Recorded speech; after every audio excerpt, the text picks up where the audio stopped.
Hey beautiful, welcome back. Let's talk about how so many of us imagine ourselves to be this reliable, competent, capable guy. And we idealize that. But what are you actually doing to become that person? I hate how similar that was to like your fucking textbook written hook. But guys, what are you actually doing to become that person? Or do you not want to be that person bad enough? This video is for people who actually want to be that kind of person but has been suppressing their desires. Whether it's you're too afraid to put yourself out there, whether it's some self-sabotaging beliefs, you think that is superficial and disgusting to even want to be that competent, reliable person. And you think it's a self-centered, self-obsession kind of narcissistic belief. Wanting to be the main character of your own story doesn't make you narcissistic or self-obsessed. It's actually quite a healthy level of self-love to want to take responsibility for the world around you. Aiming to be the main character of your own story doesn't mean you're rushing to become better than other people. Doesn't mean you look down on other people. Doesn't mean you want to hold this power over other people. Being the main character just means taking responsibility of your role in life, having a place, having a purpose,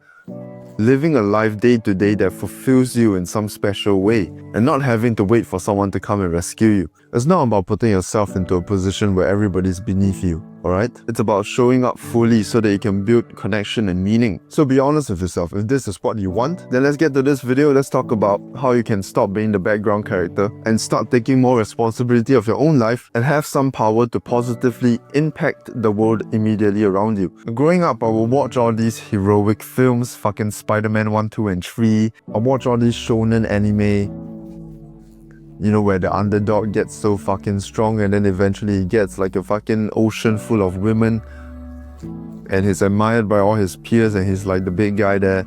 And frankly, I wanted to be in that position. I wanted to be seen, I wanted to be respected, admired and loved, and have women pour down on me like rain. I think we all crave somewhat similar things if we have an ounce of testosterone. We want achievement, we want respect, we want accomplishment. But the life I was leading was completely different. I didn't dare to disagree with anybody. I was terrified of confrontation. I was terrified of being honest with my opinions. I was terrified of saying no to things. I was terrified of interrupting a conversation. I was terrified of greeting somebody and them not saying it back, or I was terrified of me expressing my gratitude for somebody and somebody not caring about it. All these little things, right? And I would spend my spare time playing video games on my phone. Every hour outside of school, I'll sit at McDonald's with my friend playing Critical Ops. And I always dreamed of being this attractive, sexy guy. You know, I even kind of saw myself that way in some ways, but I chose to be the better man, the harmless man who doesn't interrupt anybody or get in anyone's way. And I remember this specifically. I would love to fantasize about like my school getting attacked by terrorists, and then, you know, I would fucking beat the shit out of all of them. I would Batman stealth take down all of them and save the school, get the girls. The guys are all admiring me. I would fantasize about that shit. I'm being honest here, okay? Don't judge me. We fantasize being tested.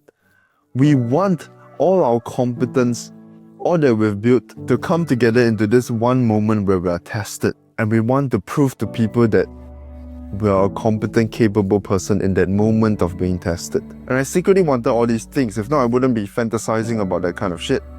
But the way I acted was completely different to how I wanted to be seen. In real life, I did my best to stay out of conflict. I did my best to avoid rejection by not trying at all.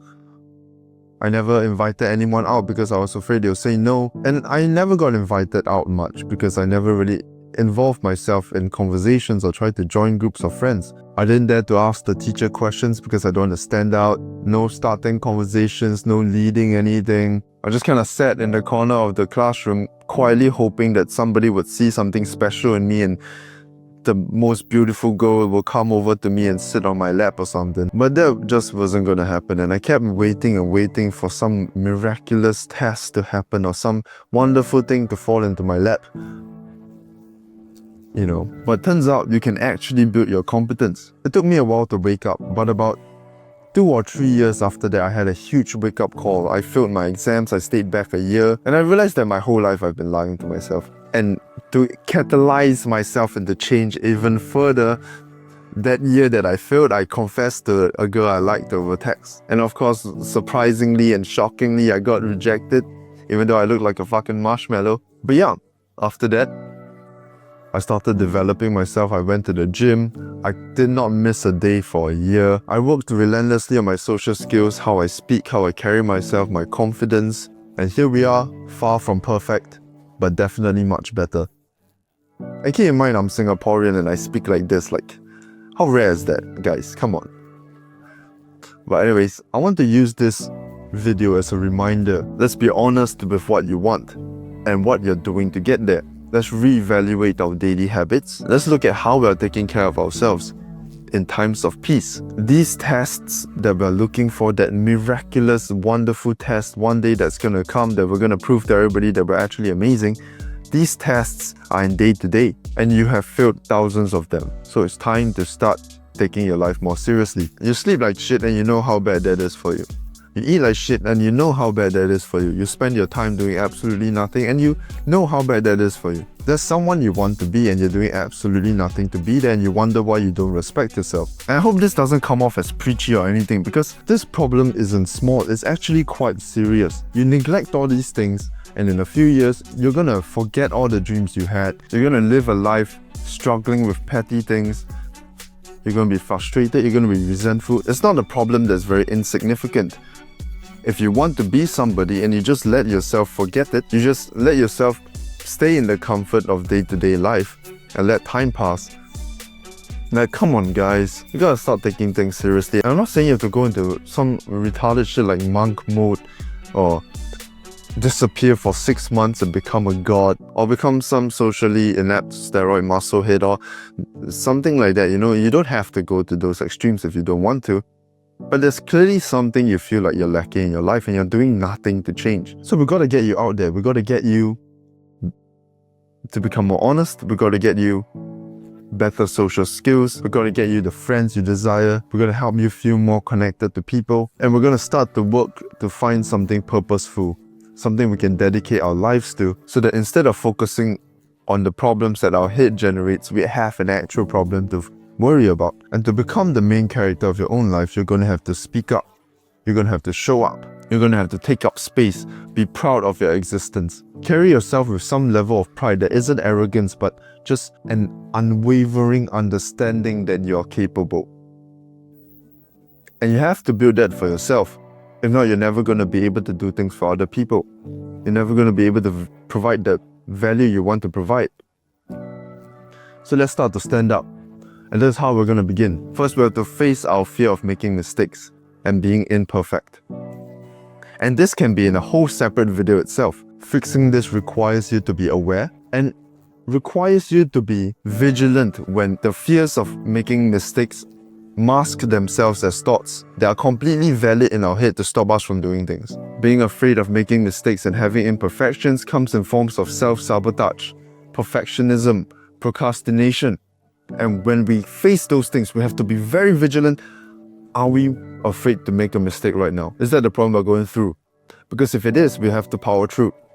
If we want to make progress, we have to power through those funny things that our brain generates. This can be in a whole separate video itself, so let's not get into too much details, but just keep in mind that that's a very problematic thing and you're going to have to remain vigilant of that.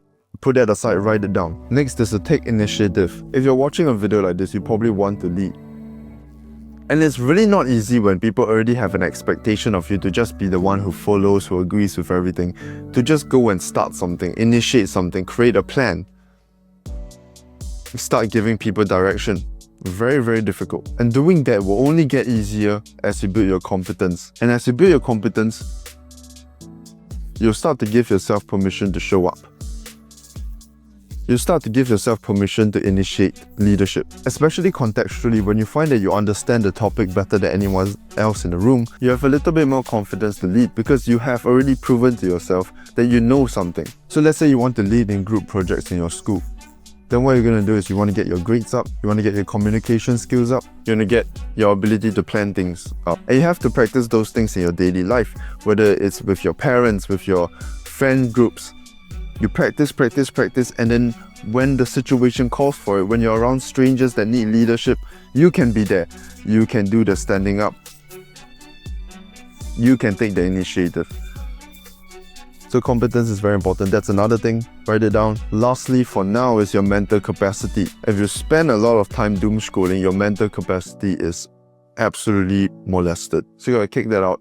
But you only feel willing to kick it out if you have something important to you that you can focus all that capacity on. If not, it's like why, right? So you want to have a social group that does the things that you find to be important so that you have people that you can provide value for, and that makes it worth it. And once it fulfills you in a certain way, you're going to want to dedicate more of yourself to it. And from there, you will start to voluntarily pick up your meditation, journaling, your good mental health habits. You're going to learn to manage your mental capacity because you want to provide for that group. So you have to find it, and that's really not easy to find. And if you struggle to find any interests or you're not good at anything, then you really need to quit doom scrolling. Like, you need to sit there in boredom and let your mind figure something out to do. And we get a base idea, you want to pour as much of yourself as possible into it for now and see how you feel about it. Passion and love is made through sacrifice. No endeavor that you love is going to feel amazing all the time. That's what separates love and infatuation. So don't be afraid of making those sacrifices for something you think you will care about. Make those sacrifices and find out if you love it. And now you'll face some doubts, right? What if you put yourself out there, you become more vocal, you try to take leadership more, and people find you annoying and awkward? Let's keep in mind that awkwardness lasts incredibly short, and being annoying depends on how you frame yourself. Are you competent enough to lead? Is there somebody more competent than you that they would wish that the people around you prefer will lead them? And in order to be the main character of the story, you're going to have to risk being annoying. It is fine to be annoying. You are not evil for being annoying. Annoying is almost a subjective experience. Your goal is to build courage. So if you're annoying, fuck it. Fuck it, how bad do you want this? Yeah? You might also consider, what if they don't like the real me? Yep, sure, that's definitely a possibility. I'm not gonna lie to you. There's something that you really have to come to terms with. If you want to do this, if you want to build genuine relationships, if you want to build some competence for yourself, you have to come to terms with this. You would rather be alone than not be able to do what you find to be important. If you can't come to terms with that, unfortunately, this shit is just not made for you. And you're gonna struggle with making genuine connection, and you're gonna struggle with always feeling disconnected amongst people, and you're always gonna struggle with this tinge of bitterness and resentment through your life. You have to come to terms with that. If not, we're probably not getting anywhere. Like, that's probably the reality. Because if you can't let yourself go, you can never connect with that person. You can never feel okay with yourself. You always feel like you need to be in this heightened, vigilant state around anyone. And that's just not fun at all. And your values and principles are going to be decided by other people. Your character is going to lack depth. You're never going to find out what you truly want. You're never going to find out what you truly care about. And it's just going to feel miserable. And by avoiding being alone and sacrificing the things that are important to you, you actually in turn make yourself more lonely. So it's something you really have to come to terms with and go, fuck it. I'd rather be alone than not be able to do what I find to be important. And once you can make that shift, life will just absolute sex. So yeah, speak up, show up. Let's do this. All right? You got this. Good luck. I love you. Spread the word.